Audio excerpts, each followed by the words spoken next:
नमस्कार, India voice पर बहुत स्वागत है आपका। मैं हूं प्रियंका मिश्रा। आपको सीधे लिए चलते हैं संसद, जहां पर प्रधानमंत्री इस समय संबोधित कर रहे हैं सभा को। चरण सिंह जी ने ग्रामीण मंत्रालय का गठन किया था, रूरल डेवलपमेंट मिनिस्ट्री। इसी सदन में मतदान की उम्र 21 से 18 करने का निर्णय हुआ था और देश की युवा पीढ़ी को इसका योगदान देने के लिए प्रेरित किया गया, उत्साहित किया गया था। हमारे देश ने गठबंधनों की सरकारें देखी, पीपी सिंह जी हो, चंद्रशेखर जी, और बाद में एक सिलसिला चला। लंबे अरसे से दिशा में देश जा रहा था, आर्थिक नीतियों के बोझ तले देश दबा हुआ था, लेकिन नरसिम्हा राव की सरकार थी जिन्होंने हिम्मत के साथ पुरानी आर्थिक नीतियों को छोड़ करके नई राह पकड़ने का फैसला किया था, जिसके आज देश को परिणाम मिलते हैं। अटल बिहारी वाजपेयी जी का सरकार भी हमने इसी सदन में देखी। सर्व शिक्षा अभियान देश में आज वो महत्वपूर्ण बन गया है। आदिवासी कार्यालय मंत्रालय अटल जी ने बनाया, नॉर्थ ईस्ट का मंत्रालय अटल जी ने बनाया। न्यूक्लियर टेस्ट भारत के सामर्थ्य का परिचायक बन गया। और इसी सदन में मनमोहन जी की सरकार कैश फॉर वोट को भी, उस कांड को भी सदन ने देखा है। आदरणीय अध्यक्ष जी, सबका साथ सबका विकास का मंत्र, अनेक ऐतिहासिक निर्णय, दशकों से लंबित विषय, उनका स्थायी समाधान भी इसी सदन में हुआ। आर्टिकल 370, ये सदन हमेशा हमेशा गर्व के साथ कहेगा कि सदन के कारण one nation one tax, GST का निर्णय भी इसी सदन ने किया। One rank one pension, OROP, ये भी इसी सदन ने देखा। गरीबों के लिए 10% आरक्षण कोई विवाद के बिना पहली बार इस देश में करने में सफल है। आदरणीय अध्यक्ष जी, भारत के लोकतंत्र में तमाम उतार चढ़ाव हमने देखे, और ये सदन लोकतंत्र की ताकत है, लोकतंत्र की ताकत की साक्षी है, जन विश्वास का एक केंद्र बिंदु रहा है।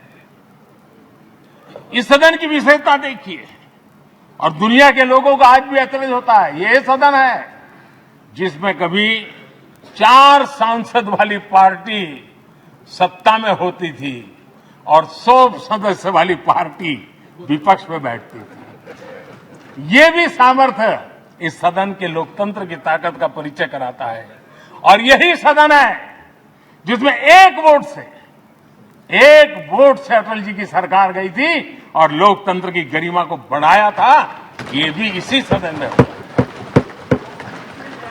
आज अनेक छोटी छोटी रीजनल पार्टियों का प्रतिनिधित्व हमारे देश की विविधता को, हमारे देश के एस्पिरेशंस का एक प्रकार से वो आकर्षक केंद्र बिंदु बना है। आदरणीय अध्यक्ष जी, इस देश में 2 प्रधानमंत्री ऐसे रहे, मोरारजी भाई, वीपी सिंह। एक प्रकार से कांग्रेस में जीवन खपाया था, लेकिन एंटी कांग्रेस गवर्नमेंट का नेतृत्व कर रहे थे। ये भी इसकी विशेषता थी। और हमारे नरसिम्हा राव जी, वो तो बिस्तरा गोल करके घर जाने की तैयारी कर रहे थे, निवृत्ति की घोषणा कर चुके थे, लेकिन यही लोकतंत्र की ताकत देखिए, सदन की ताकत देखिए, वो प्रधानमंत्री के रूप में 5 साल हमारी सेवा कर।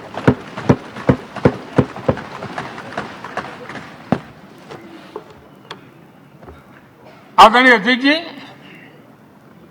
सबकी सहमति से कठिन कार्य होते हुए हमने देखे हैं। 2000 की साल थी, अटल जी की सरकार थी। इसी सदन ने 3 राज्यों का गठन सर्व स्वीकृति से किया और बड़े उमंग उत्साह से किया। जब छत्तीसगढ़ की रचना हुई तो उत्सव छत्तीसगढ़ ने भी मनाया, उत्सव मध्य प्रदेश ने भी मनाया। जब उत्तराखंड की रचना हुई तो उत्सव उत्तराखंड ने भी मनाया, उत्सव उत्तर प्रदेश ने भी मनाया। जब झारखंड की रचना हुई तो उत्सव झारखंड ने भी मनाया, उत्सव बिहार ने भी बताया। ये हमारे सदन का सामर्थ्य, सब सहमति का वातावरण बना करके। लेकिन कुछ कड़वी यादें वो भी हैं कि तेलंगाना के हक को दबोचने के लिए भारी प्रयास हुए, खून की नदियां भी बही, और बनने के बाद न तेलंगाना उत्सव मना पाया, न आंध्र उत्सव मना पाया। एक कटुता के बीज बो दिए गए। अच्छा होता उसी उमंग और उत्साह के साथ हम तेलंगाना का निर्माण करते तो एक नई ऊंचाई पर आज तेलंगाना पहुंच चुका होता। आदरणीय अध्यक्ष जी, संविधान सभा ने, आदरणीय अध्यक्ष जी, इस सदन की परंपरा रही है। संविधान सभा ने उस समय अपना दैनिक भत्ता 45 रुपये से कम करके 40 कर दिया था। उनको लगा हमें इसको कम करना चाहिए। आदरणीय अध्यक्ष जी, यही सदन है कैंटीन में मिलने वाली सब्सिडी, जो बहुत कम पैसे में खाना मिलता था, इसी सदस्यों ने उस सब्सिडी को भी खत्म कर दिया और पूरा पैसा देकर के अब कैंटीन में खाते हैं। आदरणीय अध्यक्ष जी, कोरोना काल में जब जरूरत पड़ी तो यही सांसद जिन्होंने एमपी लेड फंड को छोड़ दिया और देश को इस संकट की घड़ी में मदद करने के लिए आगे आए। इतना ही नहीं, कोरोना काल में इसी सदन के सांसदों ने अपने तनख्वाह में 30% कटौती की और उन्होंने देश के सामने आए हुए संकट में अपनी बहुत बड़ी जिम्मेवारी निभाई। आदरणीय अध्यक्ष जी, हम गर्व से कह सकते हैं, ये सदन में बैठे हुए लोग भी कह सकते हैं, हमारे पूर्वज जो सदन में बैठे थे वो भी कह सकते हैं कि हम ही लोग हैं जिन्होंने हम पर डिसिप्लिन लाने के लिए हमारे यहां जनप्रतिनिधित्व कानून में समय समय पर कठोरता बरती। नियम हमने ही लादे, हमने ही तय किया कि नहीं, जनप्रतिनिधि के जीवन में ये नहीं हो सकता। मैं मानता हूं ये जीवंत लोकतंत्र का बहुत बड़ा उदाहरण है और ये सदन ने दिया है, यही माननीय सांसदों ने दिया है और हमारी पुरानी पीढ़ी के सांसदों ने दिया है। और मैं मानता हूं कि कभी कभी उन चीजों को भी याद करना चाहिए। आदरणीय अध्यक्ष जी, हम जो वर्तमान सांसद हैं उनके लिए तो ये विशेष सौभाग्य का अवसर है। सौभाग्य का अवसर इसलिए है कि हमें इतिहास और भविष्य दोनों की कड़ी बनने का अवसर मिला है।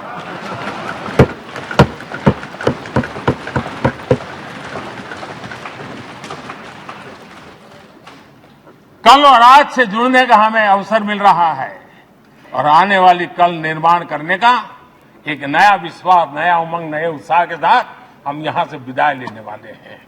आदरणीय अध्यक्ष महोदय, आज का दिवस सिर्फ और सिर्फ इस सदन के सभी 7,500 जनप्रतिनिधि रह चुके हैं उनके गौरवगान का पल है। इन दीवारों से हमने जो प्रेरणा पाई है, जो नया विश्वास पाया है, उसको लेकर जाने का है। बहुत सी बातें ऐसी थी जो सदन में हर किसी की ताली की हकदार थी, लेकिन शायद राजनीति उसमें भी आड़े आ रही है। नेहरू जी के योगदान का गौरवगान अगर इस सदन में होता है, कौन सदस्य होगा जिसको ताली बजाने का मन न करे। लेकिन उसके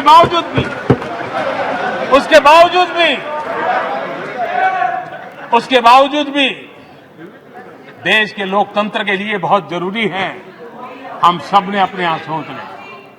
आदरणीय अध्यक्ष जी,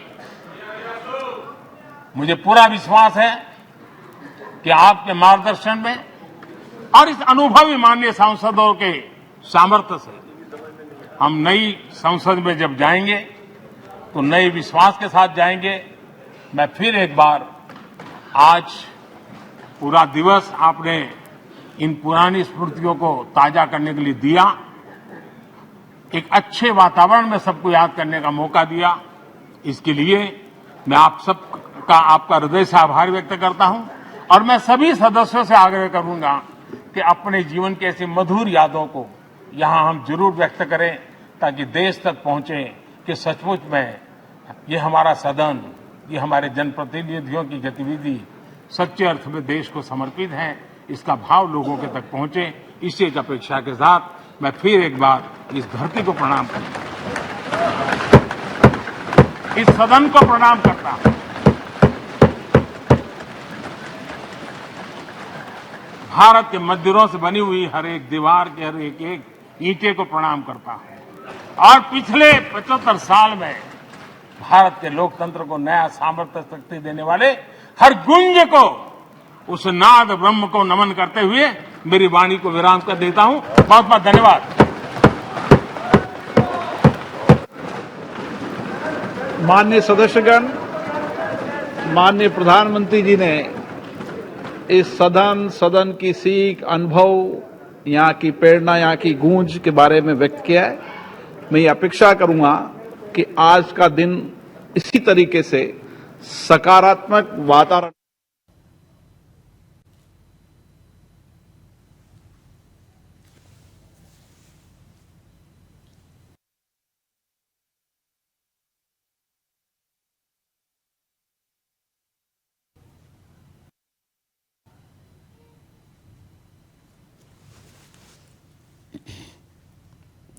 केंद्र सरकार ने 18 से 22 सितंबर तक संसद का विशेष सत्र बुलाया है। आज सत्र का पहला दिन है। पीएम ने संसद भवन पहुंचकर मीडिया से बातचीत करते हुए कहा, यह सत्र छोटा है लेकिन ऐतिहासिक है। पीएम ने सभी सांसदों से इसमें हिस्सा लेने की अपील भी की है।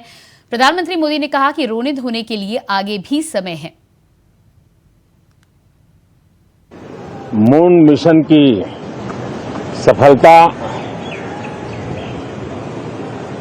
चंद्रयान 3, हमारा तिरंगा फहरा रहा है। शिव शक्ति पॉइंट नई प्रेरणा का केंद्र बना है। तिरंगा पॉइंट हमें गर्व से भर रहा है। पूरे विश्व में जब इस प्रकार की उपलब्धि होती है तो उसको आधुनिकता से, विज्ञान से, टेक्नोलॉजी से जोड़ करके देखा जाता है। G20 की अभूतपूर्व सफलता 60 से अधिक स्थानों पर विश्व भर के नेताओं का स्वागत, मंथन और ट्रू स्पिरिट में फेडरल स्ट्रक्चर का एक जीवंत अनुभव, भारत की विविधता, भारत की विशेषता, G20 अपने आप में हमारी विविधता का सेलिब्रेशन बन गया। और G20 में भारत इस बात के लिए हमेशा गर्व करेगा कि ग्लोबल साउथ की हम आवाज बने। अफ्रीकन यूनियन को स्थायी सदस्यता और G20 में सर्वसम्मति से डिक्लेरेशन, ये सारी बातें भारत के उज्जवल भविष्य के संकेत दे रही है। कल विश्वकर्मा जयंती थी। देश के विश्वकर्मा समुदाय को जो परंपरागत पारिवारिक हुनर है उसको ट्रेनिंग, आधुनिक टूल, आर्थिक प्रबंधन और नए सिरे से ये विश्वकर्मा सामर्थ्य भारत की विकास यात्रा को आगे बढ़ाने में कैसे अपनी भूमिका अदा करे, ऐसे अनेक एक के बाद एक भारत के गौरव को बढ़ाने वाले, एक प्रकार से उत्सव का माहौल, उत्साह का माहौल, संसद का ये सत्र, इस पार्श्वभूमि में संसद का ये सत्र, ये सही है कि सत्र छोटा है, लेकिन समय के हिसाब से ये बहुत बड़ा है। ऐतिहासिक निर्णयों का एक सत्र है। ये सत्र की एक विशेषता ये तो है कि अब 75 साल की यात्रा अब नए मुकाम से आरंभ हो रही है। जिस मुकाम पर 75 साल की यात्रा की, वो अत्यंत प्रेरक पल, और अब नए स्थान पर उस यात्रा को आगे बढ़ाते समय नए संकल्प, नई ऊर्जा, नया विश्वास और समय सीमा में 2047 में इस देश को डेवलप कंट्री बना करके रहना है। और इसके बाद आइए आपको सीधे लिए चलते हैं देहरादून, जहां पर मुख्यमंत्री पुष्कर सिंह धामी स्वच्छता सेवा पखवाड़ा में क्या कुछ कह रहे हैं, आपको सुनाते हैं।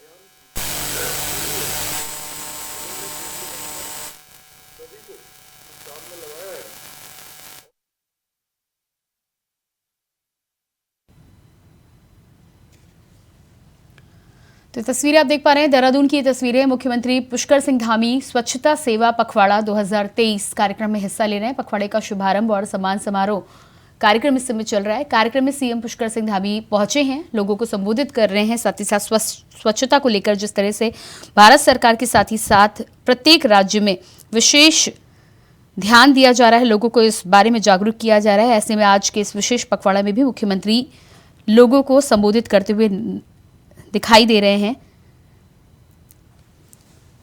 स्वच्छता को लेकर क्या कुछ महत्व है, जीवन में इसका क्या महत्व होना चाहिए और क्यों आसपास की स्वच्छता की ओर विशेष ध्यान देना चाहिए, इन तमाम जागरूकता को लेकर लोगों के बीच पहुंचा जाएगा, उन्हें अधिक से अधिक जागरूक किया जाएगा, ताकि अपने आसपास के क्षेत्रों के साथ ही साथ प्रत्येक राज्य और देश के हर हिस्से को साफ और स्वच्छ बनाने की पहल में हर किसी की महत्वपूर्ण भूमिका का सहयोग मिल सके। तस्वीरें आप देख पा रहे हैं, मुख्यमंत्री पुष्कर सिंह धामी देहरादून से इस समय लोगों को वहां पर संबोधित करते हुए। स्वच्छता पर विशेष पखवाड़ा का आयोजन उत्तराखंड सरकार के द्वारा किया गया है। इसी विशेष कार्यक्रम में मुख्यमंत्री पुष्कर सिंह धामी पहुंचे।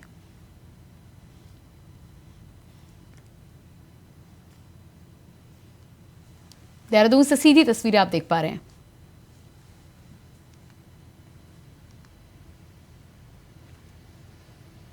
और इसके बाद बात करेंगे उत्तर प्रदेश की। आज सीएम योगी आदित्यनाथ का वाराणसी दौरा, तैयारियों का जायजा लेने के लिए सीएम योगी पहुंचे। 23 सितंबर को पीएम मोदी पहुंच रहे हैं काशी।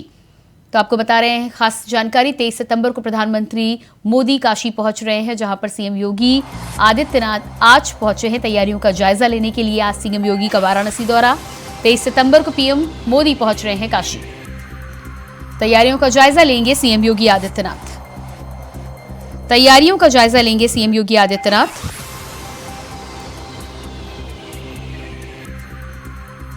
तेईस सितंबर को प्रधानमंत्री नरेंद्र मोदी पहुंचेंगे काशी। आज सीएम योगी आदित्यनाथ का वाराणसी दौरा।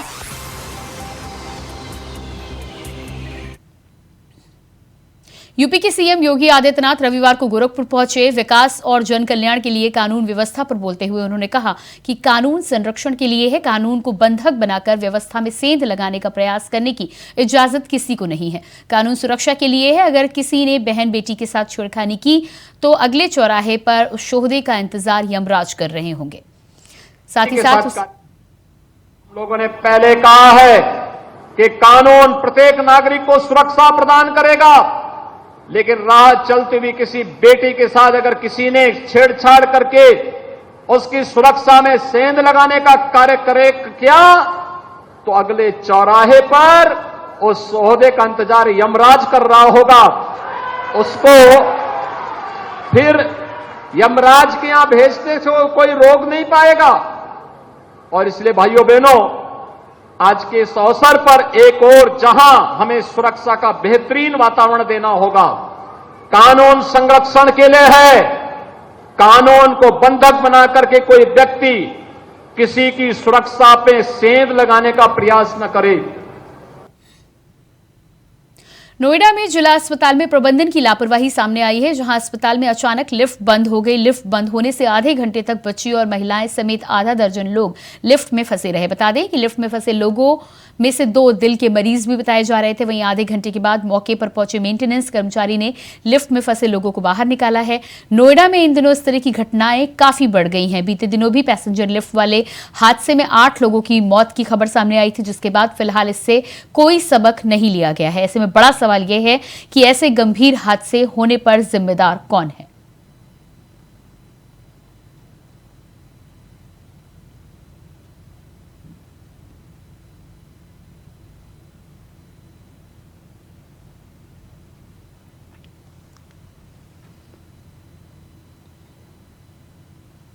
अगली खबर लखनऊ से है, जहां शराब के नशे में युवक को हाई वोल्टेज ड्रामा सड़क पर करने का मौका मिल गया। दरअसल थाना विभूति खंड के क्षेत्र में समिट बिल्डिंग में नशे की हालत में युवक ने खिड़की तोड़कर कांच से खुद को जख्मी किया, जिसका वीडियो सीसीटीवी कैमरे में कैद हो गया। बता दें कि घटना की सूचना मिलते ही चौकी इंचार्ज मौके पर पहुंचे और घायल शराबी को अस्पताल में भर्ती कराया है।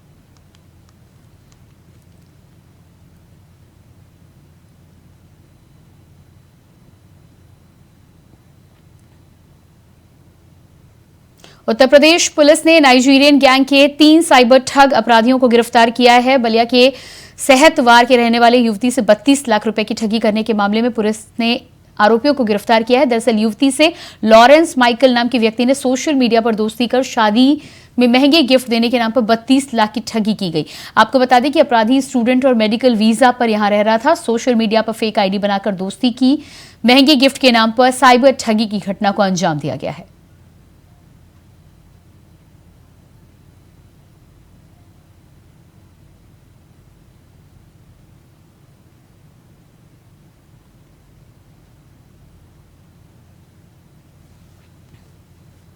संभल के गुन्नौर थाना इलाके में तेज रफ्तार रोडवेज बस ने बाइक सवारियों को टक्कर मार दी। हादसे में बाइक सवार किसान और उसके 2 बेटों की दर्दनाक मौत हो गई है। वहीं वारदात को अंजाम देकर आरोपी चालक बस छोड़कर मौके से फरार हो गया। मामले की सूचना मिलते ही पुलिस मौके पर पहुंची है। मृतकों को पोस्टमार्टम के लिए अस्पताल रवाना किया है। वहीं परिवार के 3 लोगों के मरने पर परिजनों का रो रो कर बुरा हाल है।